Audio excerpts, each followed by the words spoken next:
Hi, welcome to my podcast, Becoming a Cut Flower Grower. I'm your host, Lydia, and I'm here to share my year of growing and selling cut flowers. I'll be giving you the lowdown on everything I'm doing and sharing all the highs and lows, the good times and the inevitable disasters, all in real time. Join me on my cut flower journey, starting right now.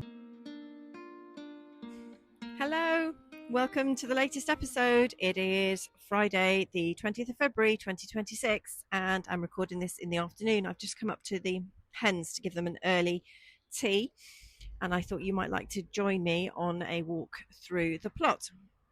Now, I have to be very careful when I feed the hens at the moment because Lion has decided that I am now public enemy number one. Now, Lion's one of my cockerels that was born in May this year. Tiny little baby. Now he's absolutely enormous. And I think because the babysitter last week when I was in Spain was a man, Lion has got his knickers in a twist over it. So ever since I've been home, every time I've been in his enclosure, he comes at me and I get this massive kung fu kick in the back of my leg or on the side. So I have to be very careful. So we've gone back to basics just to remind him that I'm not the enemy. So I pick him up and carry him around all the time. And that seems to take the edge off it. So when they were babies, the cockerels, I make a point of picking them up every single day so they get used to being handled, because there is nothing worse than having an aggressive cockerel. They are so unbelievably dangerous and it just makes everything really difficult. So I always pick them up every day for months and months and months until they see me as a friendly person. But somehow in the last week, he's decided that I'm definitely a problem and I need to be dealt with. And then Danger Bird, who is actually Miss Piggy, she's still obviously very hormonal, and she's also the size of a house. So I've renamed her Danger Bird because if you're not careful, she comes at me as well. So it's very odd, and I hope it's not something in the breeding, because they were the descendants of a cockerel I got a couple of years ago, and I didn't breed him myself. So I'm hoping it's just a hormone thing and not like just bad breeding. Because all the others are absolutely lovely. And I've still got the holiday blues, I'm ashamed to say. It's taken me like ages to settle back in from the holiday. It was such a shock. I don't normally take winter holidays. I normally go away, if I go away, in the summer. And so you leave when everything's lovely and warm, and you come back and everything is lovely and warm. When you go away in February and you come back and it's just really, really bitterly cold, windy, still a bit rainy, everything's still really soggy. There seem to be like a million more potholes than when I went away. Everyone just seems to drive really badly. I've been so cross, just one of those really angry people all week. And I'm hoping it'll pass. I'm going to spend the weekend on the plot doing some bed prep, so hopefully that will take the edge off it. Otherwise I'm just mostly really furious, and I haven't even been inside a supermarket yet because I can't bring myself to do it, because once you've had a week of Spanish food, the thought of going into Sainsbury's is just so depressing. So I'm not doing it. I'm going to hold out until I've got absolutely nothing left, and then I will go in. So I did have a bit of a tulip disaster, which I mentioned in the last episode, and I put a reel on Instagram about that. Very, very disappointing. I still don't know how they get in. It's just a mystery. But on the plus side, can't be negative all the time. On the plus side, the tulip crate that I hid inside the hen house, that's doing really well. And they've just popped up nicely. So I've taken the mesh off. And then I've got a half a metal barrel inside Kylie's room, and everything is doing absolutely fine in there. So I was just clearly very unlucky with everything that was left outside. And so I think the score is still Rats 2, Lydia 1. But I'm going to make sure that I win this battle, and obviously I'll be better prepared for next year. And as I look out of Kylie's room, I've got like a concrete terrace outside the stable, and there's a whole bunch of roses that I just healed in. Not the fancy posh ones that I bought for the main plot. These are just some extras that I bought, and they were from J. Parker's, which is a company I get a lot of my stuff from. And they sell these roses. They're rugosas. So they're the super, super prickly, dangerous ones that you don't ever want to reverse into. And they sell them in bunches of 20, I think, for like $18.99. So £1 a plant. And I bought them, didn't have time to get them in the ground. And in fact, I haven't worked out where to put them yet because they are so prickly and hostile that they're the sort of thing that you'd put on the perimeter of anywhere to keep like animals out. So I still haven't quite worked out where to put them, and they're in a big tub and they've got quite a lot of greenery on them already. I'm very pleased about those. But everything else is just looking really, really pretty stark and awful. So let me leave the sanctuary and relative warmth of Kylie's room and come with me for a little stroll through the plot, and we'll see what's going on, and I'll talk you through what I can see. Now, the most obvious thing I can see is the geranium that is right in the middle of this path that I created, a new path for the plot. And this geranium's doing so well, but I am obviously going to move it because it's completely in the way. And I've also got the remains of a buddleia, which we need to dig up and move that as well. So, oh, and sedums. Sedums are also in the new pathway by accident as well. So everything that's in the way is doing really well. Everything that's in its own spot could do better. Now, these tiny little plug plants that I told you about, I bought them in November, I think. They got planted out in troughs, and they've been in my garden for months. And I brought them up to the plot at the end of January. And they haven't done very much, but they do look quite solid little things. They've got about maybe 3 inches of growth on them. I've got Physostegia and Verbascum. So they need to go in the ground. Hello, ducks. Hello. What are you guys doing? Yeah, you had a nice tea. Yes, okay. The echinacea's just completely disappeared into the ground, which it does every year. Very, very unnerving.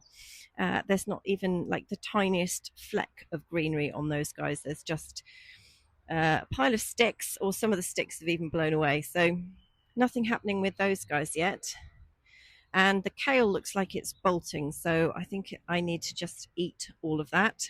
It did look really beautiful and glossy around Christmas time, very, very dark.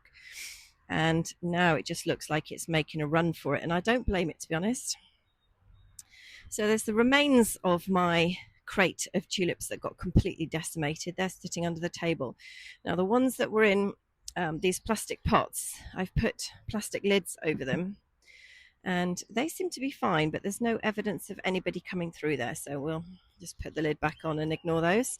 Now, my climbing roses, they are still healed into tubs. They've got put quite a lot of growth on, actually, but I needed to do a bit more prep before I could get them in the ground, so I just put them in these tubs with compost and left them to it, and they don't seem to be suffering at all. A couple of compost bins full, and half a bin here. Yeah, looks like the rats have been turfing compost out the bottom, so that means it's ready for me. This is the only things that the rats are actually good for. So they live under my compost bins, and when I start to see these great mountains of compost coming out of the bottom, I know that the compost is ready for me to have some. So I will turn the heaps somehow and get that lovely compost out, and then I can start using it. So I rejigged some of the beds last year so that the new perennials, the baby little plugs, could be like one of the first things I see when I come into the plot.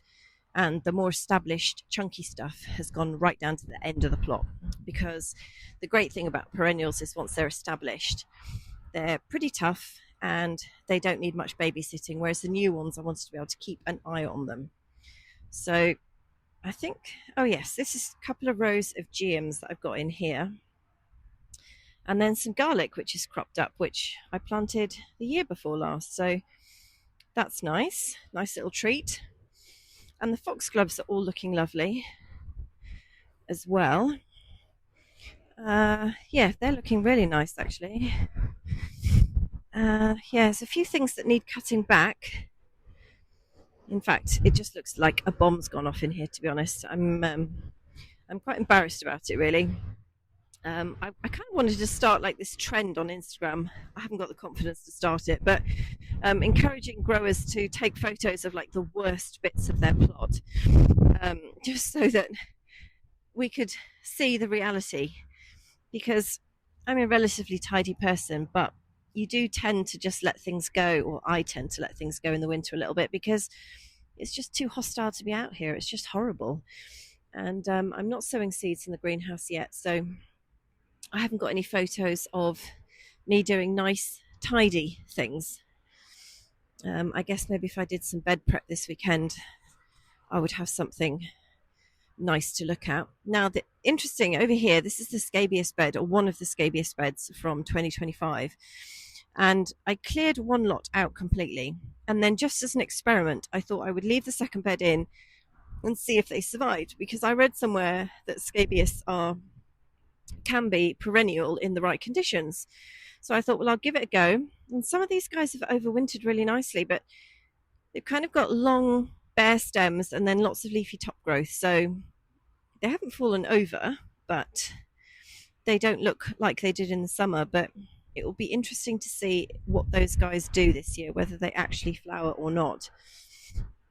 Now, moving down, further down, I'm in the new area that Nigel cleared the turf for me last year.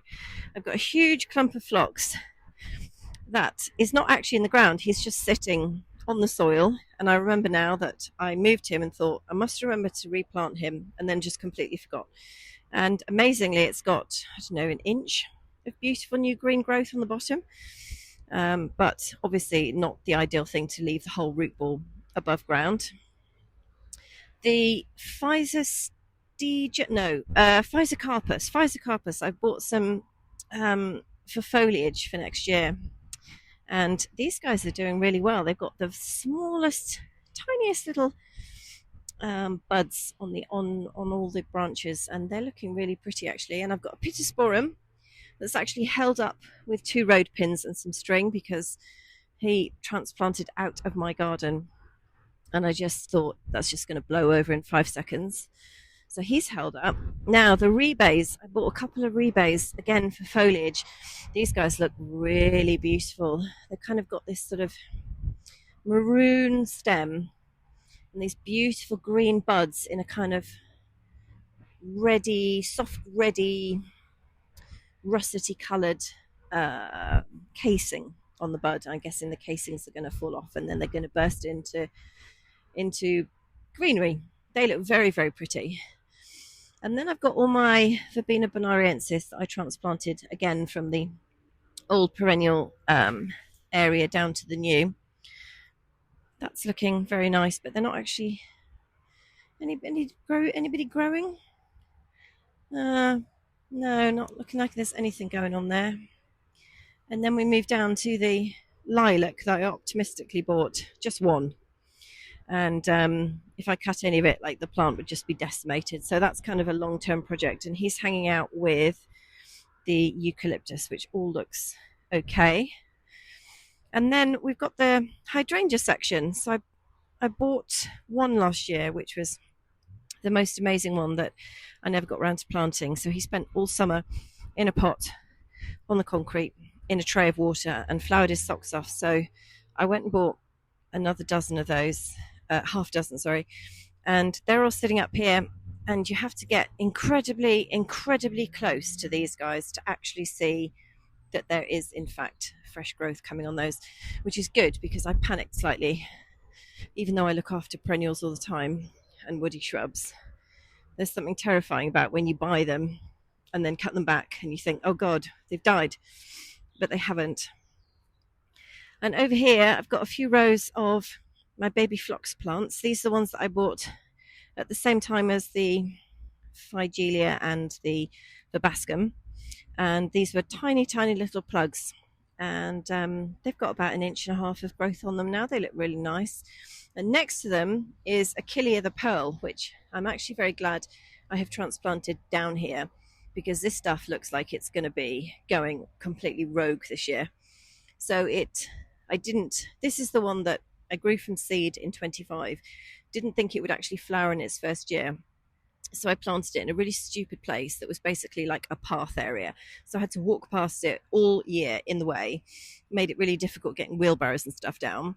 And then it decided to flower, and the flowers were lovely, but I hadn't staked it, so the stems weren't as good as they could have been. And at the end of the year, I was like, well, I'm going to have to move you. So I moved him down to this end, Nigel's end. And they had tiny little bits of green growth. So I thought, okay, they'll be fine. And looking at them now today, all the growth seems to be in between the plants. Like they've obviously just got their roots down and just completely gone for it. So I didn't need to worry about them not surviving the winter, because I think they're going to turn out to be more of a problem than than I thought they were going to be. As long as they flower nicely, I guess that's the only thing that matters. And then we've got eryngiums. I do love eryngiums. Absolutely love those. And then here's all the transplanted achillea. And this stuff is just absolutely bomb proof. I love this stuff. It's a sort of mix of pinks and whites and darker pinks. Very, very beautiful. And I had some like monster plants again that I had grown, sorry, that I had bought as plugs years and years ago, 2019, I think, and not done anything with them for years. And then finally got them in the ground, and they were amazing last year. And then down in this bed, we've got what have we got? Peonies. Peonies interplanted with bearded iris, which may or may not work out. So I think I've said on a previous episode that I tend to tie the stems of the peonies together, like loosely, not in a really tight bunch, so that you keep the structure and they don't flop. And what I'm hoping is that the bearded iris, which are interplanted between them, will then have enough light onto the corms so that they will be fine. So I bought a whole load of new bearded iris, and then I dug some up from my garden as well. Bearded iris, yeah, they're making a start, but the peonies look great. They're away. Like the new ones that I bought from J. Parker's, which were tiny little things in little plastic bags, and I thought, oh God, these aren't going to get going for years. They are actually at least twice, if not three times the size of the ones that I went and either dug up from my garden or bought from the peony sale that I told you about that I went to last year. So I'm sure I'm sure they'll balance themselves out in the end, but it's interesting because it's just not the way I thought they were going to grow.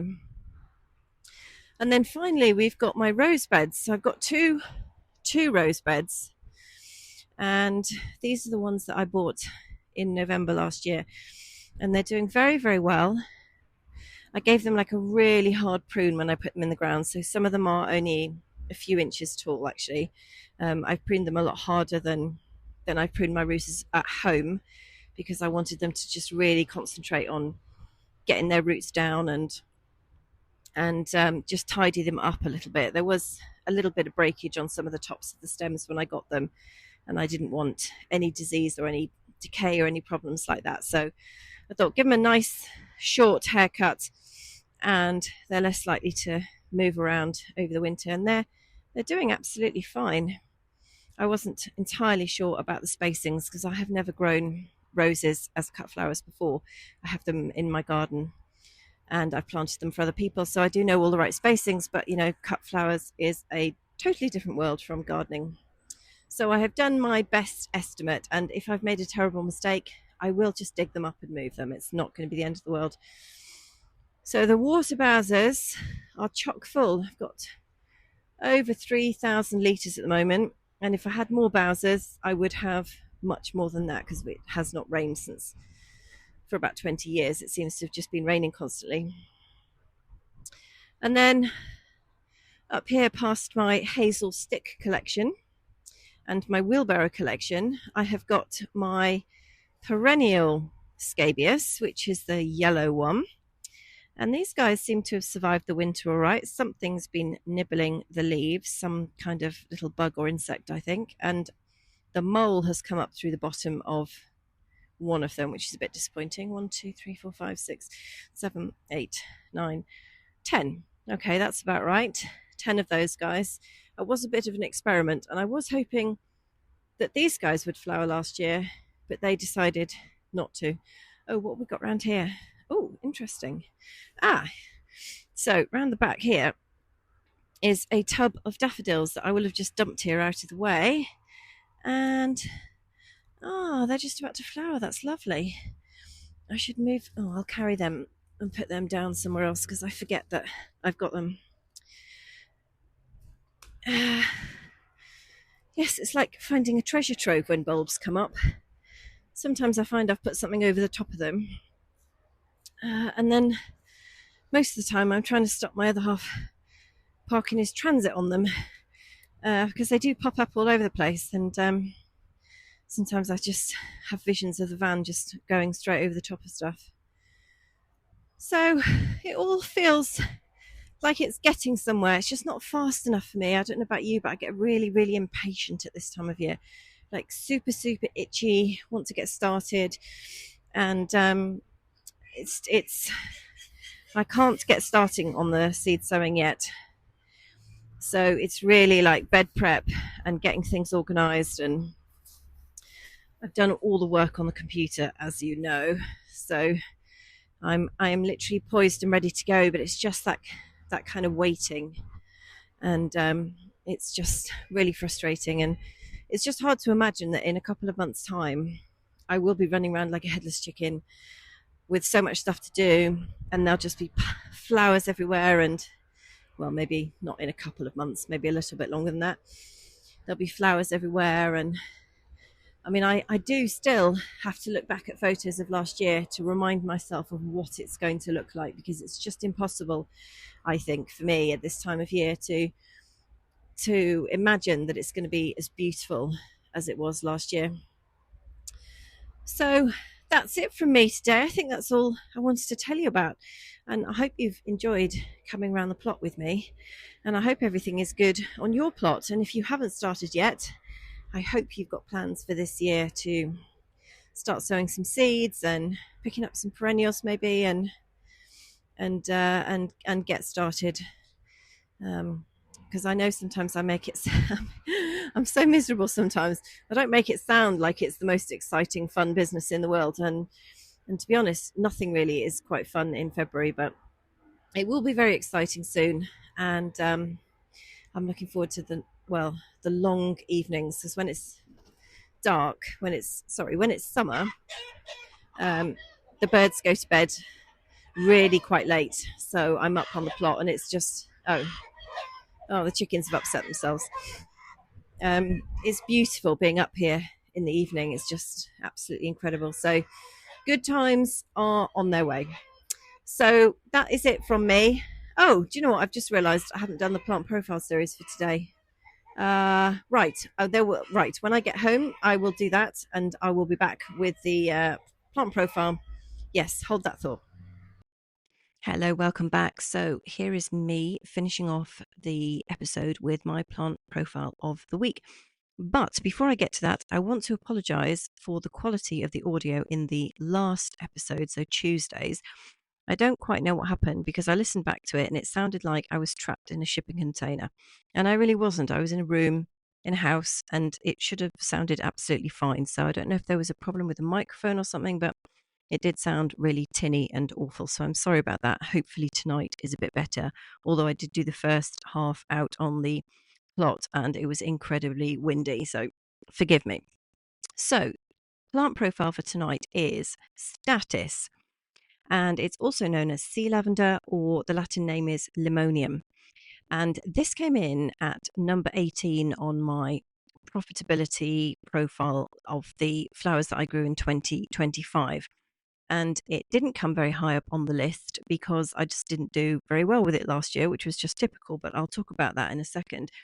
Now, Statice is a half hardy annual, and if you haven't grown it before, it's well worth giving it a go. It's super, super easy to do, and you get these very pretty papery flowers. They're like a little bit, they're like paper. They're a little bit like, not crackly, but they're just not soft flowers, and you get these sort of clusters of them. And they grow to about 2 foot tall, and then they're on top of really stiff stems. Now, I don't happen to like the stem. I think the stems are really ugly, but I do love the flowers, which is why I was growing them. And they also dry beautifully, so they've got a double use if you want to use them later in the season or over the winter. Now, the Statice is originally from the Mediterranean, Canary Islands, and Western Asia, and it's found in coastal areas, which gives you the clue to the kind of conditions that it's going to tolerate and enjoy, namely sandy soils, or at least very free draining soils, and it's also salt tolerant. Now, some of the benefits of this flower: super, super easy to grow from seed and pretty inexpensive as well. It's not like a premium flower or anything. It has got these wonderful stiff stems that are easy to work with. It's very, very low maintenance. It's a superb filler. The stems last a long time in the vase, and they're a good length as well, even though the plant is only 2 foot tall. And you get multiple stems from one plant. So when it comes to sowing, I start mine off in my greenhouse, in my chicken thigh trays, or in any old trays that I've got, or you could even start them off indoors. Half hardy, so I have to wait until the last frost before I put them out, and obviously they need hardening off before they go out anyway. And then I cover mine with vermiculite because they do need light to germinate. And I just love using vermiculite, and I nearly always have a bag sculling around somewhere. Now, in terms of the downsides, mine were a bit slow to get going. I can't remember anything that happened in 2024, but I do remember in 25, they were slow to get going, and then all of a sudden that was it, they were off. They weren't a particularly high value stem, so I didn't get like the most amazing price for them. They're not in the same league as dahlias and roses, obviously, but they're not even really, I don't think, in the same league as zinnias, things like that. I didn't have any pest problems with them whatsoever. And but because they don't like wet feet or being in waterlogged soil or anything, I did have to make sure that I didn't overwater them, which actually wasn't a problem last year because we had a drought and they didn't seem to care about that whatsoever. So I grew them, first of all, I think for the first time ever, in my trial beds in 2024. And I grew a violent selection of colours because if you buy things in garden centres, which I was doing, they often have just these, well, you might like them. I don't know. I don't like them. These sort of really, really bright mixtures that you get. And you often get one or two plants that are just the most divine colour, and then the rest of them are just awful. So in 2025, I bought a single shade, apricot shades, because I thought I was going for sort of what would wedding and event florists like. So I did grow these beautiful apricot plants. And they didn't do as well, which is just typical, actually, because I didn't know what I was doing in 2024 and I didn't have to sell any of them really. I mean, I tried, obviously, with my disasters with taking them to florists, but they didn't have to do anything. But I did want them to do something last year. And of course, I obviously put them under too much pressure and they couldn't cope. So they really didn't do very well last year. I did manage to get the spacing right. I put them nice and close together and then don't really get any weeds because the sort of basal rosette of foliage just seems to squash everything else out. And I didn't stake them, not because I forgot, but because they're so short that I just didn't feel I needed to. They were quick and easy to harvest, and I did dry them and they're hung up in Kylie's room. But because they were sort of apricotty shades, they just look incredibly washed out and they just look a little bit depressing now. They've sort of gone beige. But the darker ones have held their colour. And I have some actually dotted around the house in little bud vases and arrangements and stuff. And they still look as if I cut them yesterday. So that's from like 18 months ago. And if you're in the UK, you do have to shop around to find the nicer colours, unless you like the very bright colours, obviously. But you can find sort of pastels and gentle mixes or just single colours if that's what you prefer. And in 2026, they're not actually on my official growing list for this year. I decided because I didn't do particularly well with them last year, and because I was supposed to be having this very refined list of a dozen, which has now escalated to 17, and I really can't justify adding any more to the list. So if I find any packets or any leftover seed from last year, I will just sow them and see what happens, but they're definitely not on the priority list or even the number 2 priority list either. But it's kind of a shame because I really like them, but I just think they weren't quite right for the wholesale market that I was selling into. And so maybe it would be different if I was going to do more bouquets just for myself and sell directly to retail customers. But I just think I'm just not going to give them the space this year. So I might come back to it next year. I'll see what happens. So that is Statice. And yeah, it's really lovely. Now I'm talking about it, I'm thinking, oh well, I probably should grow some, but yeah, I don't know. Maybe I'll just do a dozen plants or something and just keep it really, really super small, because you do get multiple stems from a plant, and they are quite nice. So if I end up with a space, this is the thing, you see, I make this official list of what I'm going to do, and then as soon as I start talking about something else, I sort of sell them back into myself and think, oh, well, I should be doing that. We'll see. So that is me for Friday. So I hope you have a wonderful weekend, whatever you're doing. I shall be getting up on the plot and getting my hands dirty, and getting on with some more bed prep, and hopefully getting myself into a better mood as well. So I hope you have a fantastic weekend wherever you are and whatever you're doing. And please come back and join me for the next episode on Tuesday next week. You're always very welcome. All right, all the best.